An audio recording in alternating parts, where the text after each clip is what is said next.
America, land of the free, home of the brave, and a king? It's a wild thought, right? We fought a whole revolution to ditch the monarchy, remember?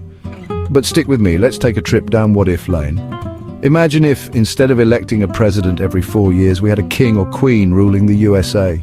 Would we trade in our voting booths for royal babies and corgis? It's a lot to unpack. First off, let's talk symbols.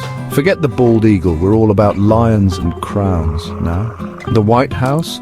More like Buckingham Palace 2.0. And forget about Hail to the Chief, our new jam is God Save the King. It's a whole vibe change, people. But it's not just about the aesthetics. Imagine the headlines, King approves new healthcare bill or Queen vetoes tax cut. It just hits different, doesn't it? The whole power dynamic shifts. No more campaign promises, no more electoral college drama. Just one ruler for life. It's a wild thought experiment, right?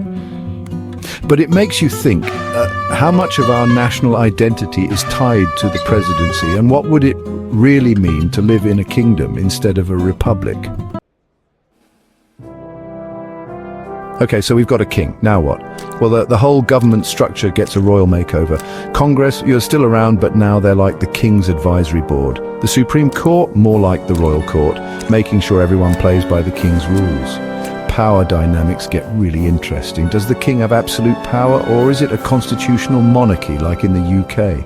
Does Congress get to tell the king what to do, or does he just say, off with their heads? Just kidding, maybe. And let's not forget about the line of succession. Who's next in line after the king? His eldest child? What if they're totally unfit to rule? Do we get stuck with King Joffrey 2.0 question mark? These are the questions, people. Now let's talk about us, the regular folks. How would a monarchy change our daily lives? Would we have to start curtsying and bowing? Would we have royal babies to obsess over? Would keeping up with the Kardashians turn into keeping up with the king's cousins? Think about national holidays. Forget President's Day, it's all about the king's birthday now. And Independence Day, well, that's kind of awkward, isn't it? On a more serious note, would we feel more connected to our government or less? Would we trust a king more than a president? Or would we miss the whole of the people, by the people, for the people thing? These are the things that keep a guy up at night, you know?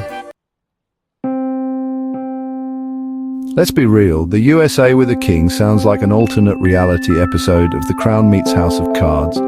But it's not as far-fetched as you might think. Look at England, Japan, Spain.